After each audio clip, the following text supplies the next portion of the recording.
সালটা ছিল 2022, ডিরেক্টরের নাম রায়হান রফি, আর সময়টা হচ্ছে কুরবানি ঈদ বা ঈদুল আজহা। ওই 2022 সাল থেকে রাফি ভাইয়ার কপাল যে ওই যে খুলেছে যে কুরবানি ঈদের উইন্ডোতে এলেই সিনেমা দুর্দান্তভাবে সাফল্যতা লাভ করছে, সেই ধারাবাহিকতা কিন্তু 2024 পর্যন্তও আমরা দেখেছি। তাহলে 2025-এর কুরবানি ঈদে আসছে তাণ্ডব। কি ভার্ডিক্ট পেতে পারে ছবিটা, কীরকম বিজনেস হতে পারে ছবিটার? টিজার তো দেখেছি আমরা, বা তোমরা তো সকলে দেখেছো সাকিবিয়ান ভাইরা বোনেরা। কি মনে হচ্ছে এই ছবিটার ভার্ডিক্ট কি হবে, কেমন বিজনেস করতে পারে এই ছবিটা? সেটা কমেন্ট করে একটু জানাও তো। আমরা একটুখানি রিকল করি, আমরা একটু ফিরে যাই 2022 সাল থেকে। রায়হান রফির কুরবানি ঈদের উইন্ডোটা যে কতটা লাকি একটা উইন্ডো, সেটা আমরা একটা রিকল করি। চলো, হ্যালো আমার সাকিবিয়ান ভাইরা বোনেরা, চলে এলাম আরও একটা নতুন ভিডিও নিয়ে। আশা করছি তোমরা সকলে খুব ভালো আছো। বন্ধুরা, 2022 সালে কুরবানি ঈদে যে সিনেমাটা রিলিজ পেয়েছিল রায়হান রফি ভাইয়ার, সেই সিনেমাটার নাম ছিল পরাণ। আমি ঠিক বলছি তো?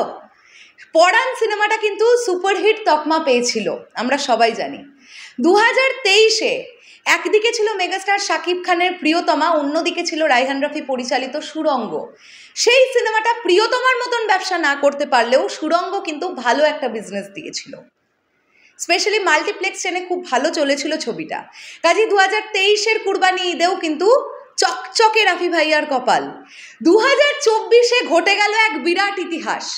পরাণ, সুড়ঙ্গ সমস্ত কিছুর বক্স অফিস রেকর্ডকে ব্রেক করে চলে এলো তুফান উইথ প্রথমবারের জন্য রায়হান রফি সঙ্গে মেগাস্টার শাকিব খান।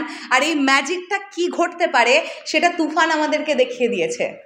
প্রিয়তমার পরবর্তী সময়ে প্রিয়তমার থেকেও বেশি ব্যবসা করা সিনেমাটার নাম ছিল তুফান, যে সিনেমাটা 56 কোটি টাকার গ্রস বক্স অফিস কালেকশন করেছিল 2024-এর কুরবানি ঈদে, অর্থাৎ ঠিক আগের বছর। তুফানের পরবর্তীতে 2025-এর কুরবানি ঈদে আবারও মেগাস্টার শাকিব খান সঙ্গে ডিরেক্টর রায়হান রফি আসছে তাণ্ডব। কি হতে পারে কেন জানি না, আমার মনে হচ্ছে তাণ্ডব তো তুফানের রেকর্ডকে ব্রেক করেই দেবে। বরবাদের রেকর্ডকে ব্রেক করতে পারে কিনা সেটা এখন একটা দেখবার ব্যাপার।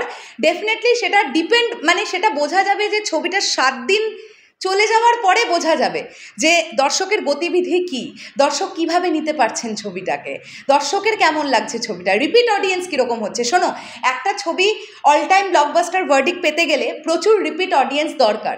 কেননা আমরা খুব ভালোভাবেই জানি বাংলাদেশে কিন্তু সিনেমা হলের পরিমাণ অনেক বেশি নেই। একটা সময় যেখানে 1200-1300 সিনেমা হল ছিল, আমি নিজে শুনেছি, তোমরাই বলেছো, সেখানে এখন সিনেমা হল কমে কমে সব মিলিয়ে হয়ে উঠেছে 150, স্থায়ী অস্থায়ী মিলিয়ে। তাও বোধহয় আমি বেশি বলে ফেললাম, 125 থেকে 130টা হবে হয়তো। তো রিপিট অডিয়েন্স ডেফিনেটলি দরকার। দর্শকের একবার ছবি দেখে ভালো লেগে গেল, দর্শক আবার আসছে সিনেমা হলে সিনেমাটা দেখতে। তো এইভাবেই কিন্তু একটা ছবির ব্যবসা বাড়ে, খুব ইম্পর্টেন্ট দিক এটা। দেখা যাক তাণ্ডব কি হয়।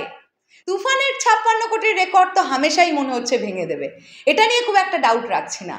বরবাদের যে রেকর্ডটা আমরা যেটা প্রেডিক্ট করছি যে মোটামুটি 50 দিনে 82 কোটি টাকা প্লাস একটা গ্রস বক্স অফিস বরবাদের, শুধু বাংলাদেশ মার্কেট থেকে।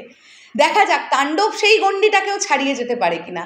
ছাড়িয়ে গেলে তো ক্যা বাত ব্যাপার, মেগাস্টার শাকিব খান আবারও নিজের রেকর্ড নিজেই ভাঙবেন। আমরা চাই তিনি তার পরপর ছবিতে তার নিজের রেকর্ড তিনি ভেঙে ভেঙে এগোক। তাই জন্যই তো তিনি মেগাস্টার, তাই জন্যই তো তিনি বাংলাদেশের বক্স অফিসের রাজা। শেষ করলাম ভিডিওটা, আসছি আবার খুব শিগগিরই। এই পুরো বিষয়টাকে নিয়ে তোমাদের কি বক্তব্য, স্পেশালি তাণ্ডব কিরম ভার্ডিক্ট পেতে পারে, কিরম বিজনেস করতে পারে, বরবাদকে ছাপিয়ে যেতে পারবে কিনা, এগুলো কমেন্ট করে জানাতে পারো তোমাদের কি মনে হচ্ছে। তাহলে এখনের জন্যে টাটা।